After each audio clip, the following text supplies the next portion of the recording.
사랑하는 자들아, 영을 다 믿지 말고 오직 영들이 하나님께 속하였나 분별하라. 많은 거짓 선지자가 세상에 나왔습니다. 사도 요한이 경계하고 분별하고 그래서 찾아내서 우리와 상관없는 이들이라는 것을 알도록 했던 그 일단의 무리가 누구였느냐면 영지주의자들이었습니다. 영지주의자들은 교회 안에서 상당한 영향력을 미쳤습니다. 이것은 영지주의의 다음에 두 가지 특징에서 기독교화된 주장처럼 강화가 돼요. 하나는 우주는 악하거나 무지한 창조자의 활동이 낳은 열매. 이게 영지주의가 갖고 있는 하나의 기둥이거든요. 그리고 두 번째는 그렇다면 구원이란 뭐냐? 구원이란 그리스도인이 진짜 참된 우주의 아버지의 그 신적 기원에 관한 지식을 받아서 인간의 몸의 한계에 묶이지 않고 거기서 해방되어 빛의 영역으로 들어가게 되는 것이 구원이라고 가르치는 겁니다. 자, 이렇게 말하니까 상당히 철학적이고 뭔가 이렇게 그 신화 같은 느낌이 강하죠. 영지주의에서 말했던 그 악하고 무지한 창조자의 이름이 있습니다. 데미우르고스라고 하는 창조자입니다. 이건 진짜 신보다는 약간 급이 낮은 진짜 신을 동경하는 신입니다. 이 데미우르고스는 완전한 존재인 우주의 아버지를 따라하려다가 못 미쳐서 기껏 우주와 인간을 창조한 겁니다. 하지만 이 데미우르고스조차도 몰랐던 것은 자기가 창조한 인간의 몸 안에 우주의 아버지를 닮아 있는 신적인 영이 들어있다는 것을 몰랐어요. 그래서 우주의 아버지는 이 인간에게 신적인 영을 깨워줄 수 있는 신의 사자인 빛의 선생을 보내요. 그래서 몸이라는 감옥에 갇힌 인간을 구원해낸다. 하나님과 예수님 이야기로 딱 엮이지 않습니까? 상당히 그럴듯한 거예요. 설명이 오히려 더 귀에 쏙쏙 들어오는 거죠. 그러다 보니 영지주의는 기독교의 복음을 해석하는데 지팡이처럼 역할을 하는 겁니다. 그럴듯하게. 예수 그리스도를 인간 속에 있는 신적인 영을 깨워주는 빛의 선생으로 본 거죠. 그래서 아버지에게로 되돌아가게 해주는 구원자로 여기도록 가르쳐 준 겁니다. 재밌는 점은 그 예수를 이렇게 설명합니다. 그는 인간을 위해서 스스로 잉태되도록 허락하고 스스로 몸과 영혼을 가진 아기로 태어나도록 허락한 존재, 이렇게 가르칩니다. 신기하죠? 자기가 잉태되고 싶었을 때 잉태된 거고 태어나고 싶은 상태로 태어났다라는 뜻으로 예수님을 묘사한 거죠. 이렇게 보면 예수님이 이 땅에 오셔서 죄인들을 구원하시는 일에 얼마나 적극적이며 자발적이었는지를 묘사하기에 참 좋은 설명 같습니다. 아, 내가 그런 사랑을 받은 거였구나. 하나님 아버지께로 나를 데려가시려고 죄 많은 세상에 스스로 오셔서 날 끄집어내시려고 예수님이 이 땅에 오셨구나. 그러니 예수님을 따라 하나님 아버지께로 나 이제 가고 싶다. 어떻게 하면 가는 거야? 나에게도 그런 지식을 줘. 이렇게 복음을 전하면 잘 전해질 것 같아요. 그래서 이런 식의 예수님에 대한 소개, 구원에 대한 이야기를 하면 탕자 이야기가 훨씬 더 와닿는 겁니다. 내게 아버지가 있다는 걸 예수님이 알려준 거잖아. 그래서 내가 이런 출생의 비밀을 갖고 있었던 거야. 내 아버지가 나를 계속 찾았던 거야. 그래서 예수님이 나에게 오셔서 네 아버지는 이분이야 라고 알려주신 거야. 그러니 난 이제 그 아버지에게 갈 거야. 예수님을 통해서. 상당히 강렬한 설득력을 갖는 서사죠. 그런데 예수님이 하나님 아버지께로 데려가기 위해 오셨다라고 하는 이 영지주의자의 말에는 우리도 동의할 것 같은 내용들이지만 두 가지를 어둠 속에 감춰놨습니다. 첫 번째는 예수님이 구원하시려는 대상이 잃었던 아이가 아니라 죄인이라는 사실. 하나님을 적극적으로 거부하고 하나님을 미워해서 하나님을 떠나는 것, 이걸 죄라고 하죠. 그럼 죄인은 영지주의에서 말하는 것처럼 인간이 하나님 아버지를 추구해온 하나님 프렌들리한 성격은 아닌 거예요. 그냥 하나님이 싫어서 하나님으로부터 떠났고 관심도 없었던. 그런데 이제 내 아버지를 알게 됐어. 난 아버지 만나러 갈 거야 라는 마음이 생긴다? 거기서부터 접근이 이상한 거죠. 과잉입니다. 감동시켜 뭔가 하나님에 대해서 호감을 갖게 만들려는 일종의 마케팅 같은 요소입니다. 두 번째, 예수님이 구원하신 후에도 그리스도인, 구원받은 이유를 살아간다고 하는 사실. 이것도 감추어 둡니다. 예수님이 스스로 마리아에게서 태어나셨다? 예수님이 스스로 사람으로 살기로 결정하셨다? 여기서 문제가 뭐죠? 우리는 안 그렇다는 거예요. 잉태와 출생에 대해서 모든 사람은 자기 결정권을 갖지 못해요. 그냥 태어난 거예요. 야, 12월이 매력적이더만. 겨울에 태어난. 나도 겨울에 태어나야지. 이런 식으로 태어나는 사람은 없어요. 그저 태어나는 것 뿐이죠. 예수님도 스스로 태어나신 것이 아니라 하나님이 성령님을 통해 잉태하게 하셔서 그저 태어나셨을 뿐입니다. 인간이 사셨던 그 길을 가시는 겁니다. 뭔가 특별하고 신비롭게 하나님처럼 이 땅에 오신 것으로 말하려고 하는 것은 내가 받은 구원이 너무나 특별하다는 것을 말하고 싶어서 그런 것 같아요. 그리고 구원받은 이유도 그렇게 특별할 거라는 기대를 품게 만들고 싶어서 그런 거예요. 너 대단한 사람이야. 너 하나님의 그 잃어버린 자식이었다니까 이 말을 하고 싶은 거죠. 다시 돌아오라는 거죠, 거기로. 즉, 내가 특별하다는 것을 말해주기 위해서 영지주의는 상당히 매력적인 이야기를 갖고 있습니다.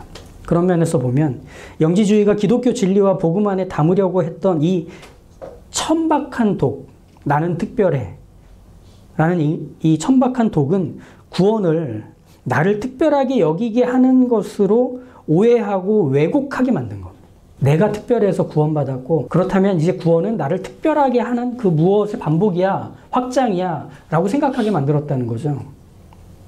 영지주의에서 말하는 이런 구원관은 지금의 문화와 교회 속에서 강력하게 영향을 미치고 있습니다.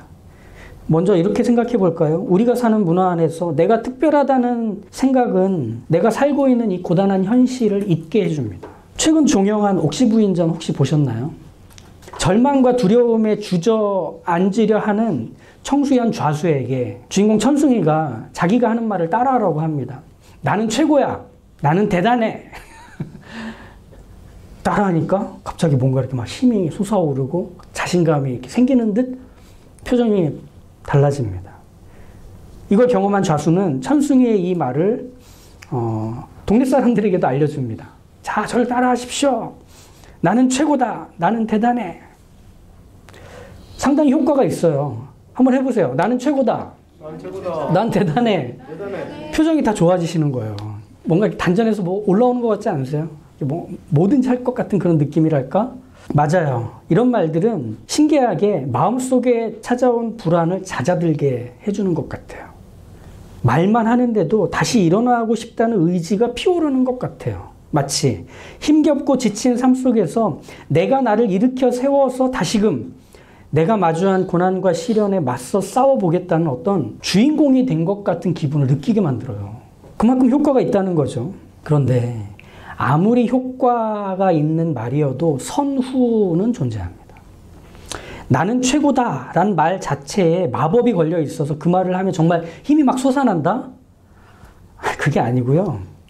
어떻게든 내가 책임져야 되고 살아내야 하는 내 인생이니 비록 지금 외롭고 힘겹다 해도 어떻게든 견뎌보자.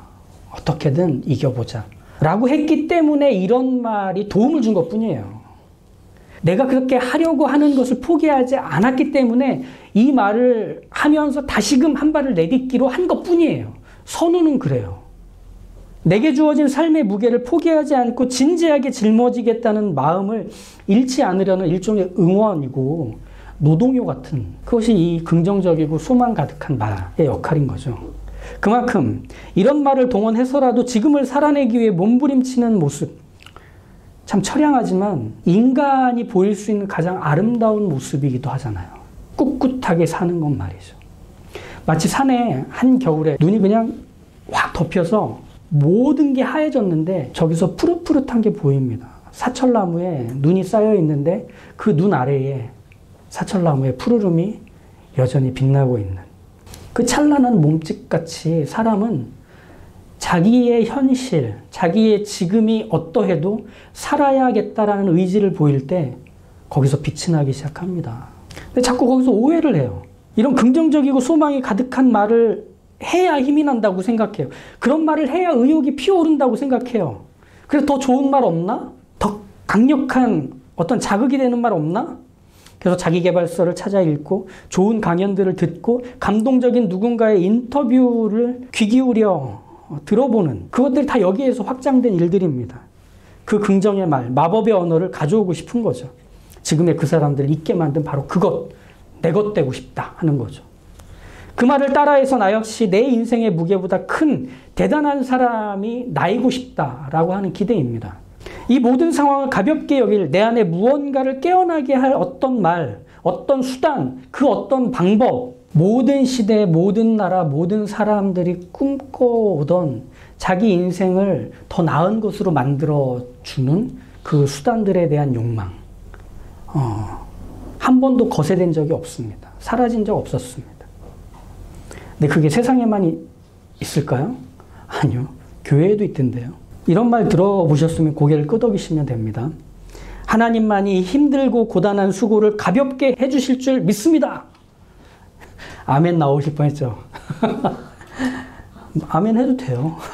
하나님께 구하고 찾고 두드리면 모든 것을 응답받고 문제를 해결받을 수 있으니 저 지금 무릎 꿇고 기도합니다.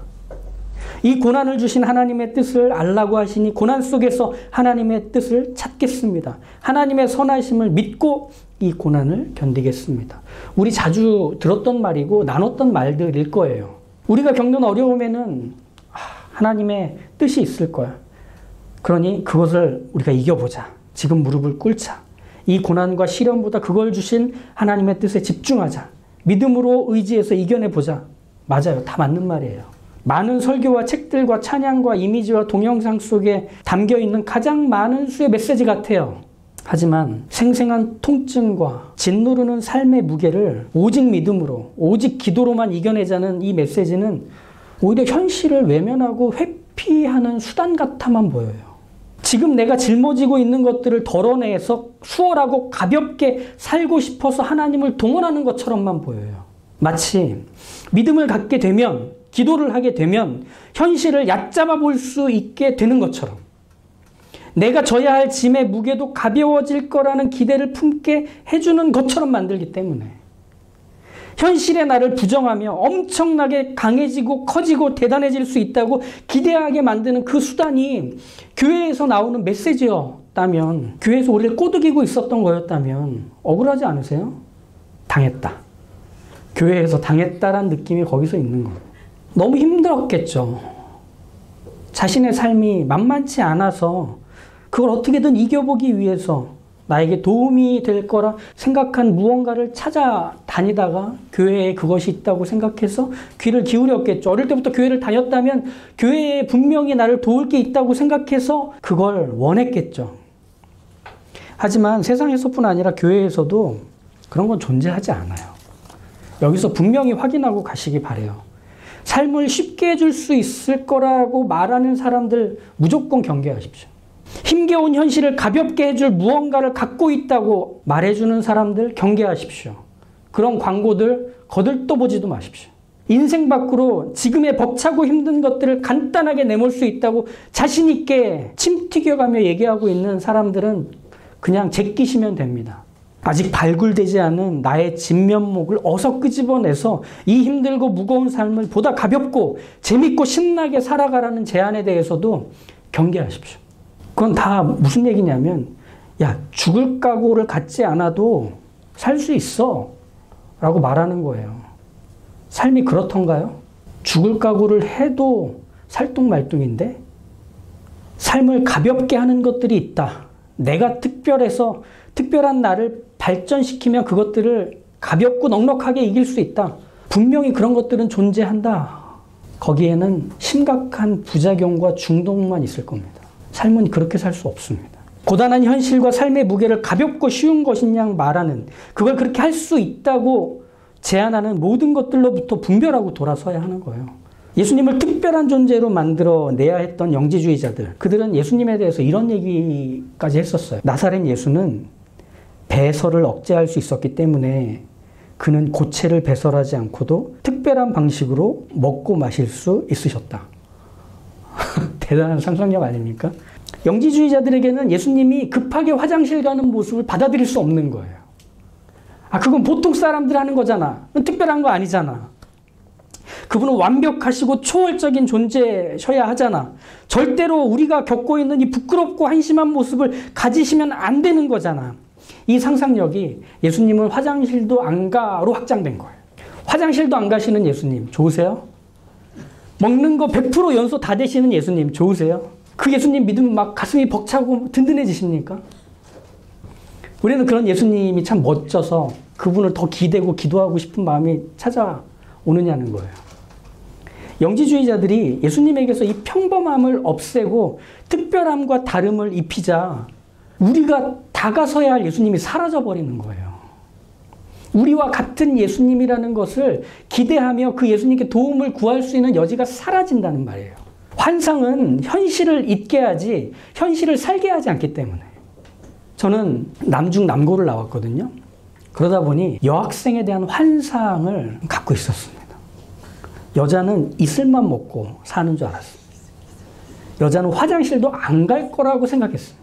개걸스럽게 먹고 방구도 뿡뿡 끼고 싸는 나와는 전혀 다른 존재로 분리시켜서 신비한 존재라고 여겼습니다. 이 세상에 발을 딛지 않을 거라고 생각했습니다. 근데 이건 제 얘기가 아닙니다. 이런 생각을 가지고 있으면 진짜 사람을 만나게 될 때 왜곡을 갖게 합니다. 함께 식당을 갔는데 돼지국밥에 수육을 시켰다? 아닌데 이슬을 먹어야 돼. 돼지국밥에 새우젓을 풀어가지고 막 먹는 모습, 거기에 내 흩어져가는 의식을 막 부여잡는 겁니다. 저걸 왜 먹지? 하는데 잠시만 하고 나갑니다. 그러면 어딜 나가는지 이해할 수가 없는 거죠. 화장실이라는 건 생각도 못한 왜곡이 확장되는 거죠. 이 사람은 여자가 아닐 거야. 예수님을 구원자로 믿을 때 그분에게서 인간의 요소를 없애려고 하면 예수님을 인간과 가장 먼 자리에 둘 수밖에 없습니다. 이런 생각은 자신의 삶에서 마주하는 힘겹고 괴로운 이 현실이라는 것이 제거되는 게 구원이라고 생각했기 때문에 그걸 복이라고 생각했던 거예요. 힘든 게 없는 게 구원이야. 이제 내 복은 이제 이 괴롭고 어려운 현실들이 모두 증발돼 버리는 거야. 이게 하나님이 내게 주시는 복이야. 그러니 구원은 이렇게 생각할 수밖에 없는 거죠. 삶이 가벼워지는 거예요. 삶이 쉬워지는 거예요. 그래서 구원받은 그리스도인은 더 이상 현실의 무게에 짓눌리지 않는, 발바닥이 땅에 닿지 않는 그 무엇이 되는 게 그리스도인의 받은 구원이리라 생각하는 거예요. 그러니 예수님이 내가 도달해야 되는 인생의 목표로, 그리고 예수님이 내게 주시는 구원이라는 것은 예수님이 특별한 것처럼 내 삶도 특별하게 되는 것으로 여기다 보니 예수님에 대해서 인간의 평범함을 지워버리기로 했던 거죠. 그게 실제 삶일까요? 사람이 사는? 놀이동산을 가보면 압니다. 놀이동산은 꿈과 환상의 나라. 웃고 떠들고 신나게 외치는 바로 그런 자리죠. 마음껏 놀라고 소리 지르고 큰 소리로 웃고 떠들고 사진도 많이 찍죠. 현실에서의 괴로움과 시름을 잠시 잊고 지금의 살아있음을 누리는 곳. 그게 놀이동산이잖아요. 그죠? 그래서 비싼 돈 내고 가잖아요. 하루 비워서 가잖아요. 즐겁고 신나는 이 놀이동산은 그저 돈 내고 들어가서 놀다가 불꽃놀이 할 때쯤 되면 나와야 되는 곳이에요. 거긴 내가 사는 곳도 아니고 일하는 곳도 아니에요. 거긴 퇴장 시간이 있어요. 끝나면 다 나가라고 등 떠밀어요. 누구나 놀이동산에 방문할 수 있지만 누구도 놀이동산에서 살 수는 없는 거예요. 우리가 구원받은 이후의 삶을 놀이동산에 사는 것과도 같은 삶이 되게 하신다? 아닙니다. 절대로 그렇지 않습니다.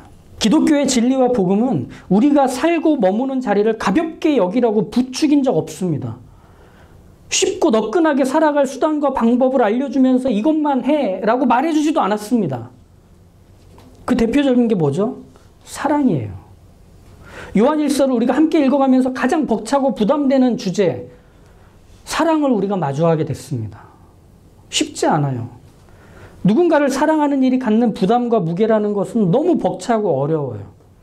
기독교 신앙은 사랑에서 시작해서 사랑을 향해 달려간다고 해도 이상하지 않을 온통 사랑으로 가득 차 있는 내용들이에요. 하나님의 사랑으로 모든 것이 창조되었죠. 예수님의 사랑으로 그 구원의 길이 열려 하나님께로 갈 수 있게 되었죠. 성령님의 사랑으로 그 구원의 길로 인도를 받아 창조주 하나님을 아버지라 부르게 되고 예수님을 더욱 사랑하며 닮아갈 수 있게 되었죠. 그래서 예수님이 죄인들을 위해 자기 목숨을 내주셨듯이 우리도 형제를 위해 우리의 목숨을 내주는 것이 마땅한 그 사랑을 하는 것. 그게 우리의 거룩해져가는 삶, 구원받은 이후의 삶. 우리가 계속 요한일서에서 보고 있잖아요. 사도 요한이 이 영지주의자들을 경계하라고 분별하면서 동시에 사랑의 얘기들을 계속 함께 하고 있는 이유는 뭐냐면 우리의 신앙이라는 것이 자칫 현실에 뿌리내리지 않은 막연한 사랑이 되어 사람들에게 거북하고 사나운 삶을 살게 될 것을 우려했기 때문입니다. 연탄 봉사하러 가서 구슬땀 흘리면서 연탄을 나르며 흐뭇해했지만 여전히 연탄으로 겨울을 살아야 하는 그 집에 사시는 분들은 만나려 하지도 않고 봉사가 끝나면 바로 쌩 하고 가버리게 되는, 그건 무슨 사랑일까요? 배우자에게 당신 이번에 명절 잘 보냈네. 살은 언제 뺄 거야? 난 당신이 더 이상 이성으로 보이지가 않아. 전적으로 상대에게 모든 책임을 지우는 듯 말을 하면서 깔깔대며 아유 그냥 웃기려고 한 거야. 충격요법이지 뭐. 사랑일까요? 과연? 오랜만에 만난 친구들 앞에서 서로의 안부를 묻고 요즘 어떻게 지내는지 들으려 하기보다 이번에 새로 산 내 차의 하차감이 얼마나 좋은지, 미국장이 나쁠 때 들어갔는데 지금 팍 뛰어가지고 주식이 대박 나서 내가 지금 어떻게 살고 있는지, 그런 이야기로 이 만난 자리를 도배하고 있다면 그건 사랑 또는 우정일까요? 사랑은 그렇지 않잖아요. 사랑은 구체적입니다. 그래서 사랑은 치열합니다. 나와는 다른 상대를 사랑하기 위해서 품는다는 것, 그를 이해한다는 것, 그 모습 그대로를 좋아하고 즐거워하는 것은 사람에게는 자연스럽지도 당연하지도 않은 일이라서 그래요. 귀에 모래가 잔뜩 들어가고 입안에 모래로 가득 차 있는 것처럼 괴롭고 답답한 일이에요. 그런데 그 일을 하기로 하는 거예요. 치열하고 지독하게 그의 곁에 머물면서 그의 언어를 배우는 거예요. 그의 행동의 이유를 찾아내는 거예요. 그의 감정이 작동되는 방식에 대해서 궁금해하는 거예요. 그의 삶의 방식과 습관, 가정 환경과 건강, 관계를 맺는 모습들을 차차 익혀가기로 하는 거예요. 그래서 그의 곁에 있기로 하는 거예요. 그러다 보면 서서히 이해할 수 없고 받아들일 수 없었던 그 낯선 사람이 가까워지고 친밀해지고 사랑하지 않을 수 없는 사람이 되어 가기 때문에 그의 언어로 대화하고 그의 삶의 방식을 소중하게 대하고 그가 보이는 감정과 감추려는 감정을 존중하게 되는, 그래서 그와 함께 먼 길을 함께 가는 사람이 되는 것. 이게 바로 사랑입니다. 예수님이 우리에게 하셨던 그 사랑. 하나님이 지금도 우리와 함께 하시는 바로 그 사랑. 성령님께서 우리 안에 계시는 그 이유인 그 사랑 말이죠. 예수님이 육체로 이 땅에 오셨을 때 예수님은 가장 천박하고 보잘것없는 감옥에 갇힌 것 아니셨어요. 죄 많은 이 땅에 살고 있는 바로 그 사람을 사랑하셨기에 그 곁에 오신 거잖아요. 섣부르게 단정짓고 자기 관점에서 해석하고 규정하려고 곁에 오셔서 손가락 하나 들고 계셨던 거 아닙니다.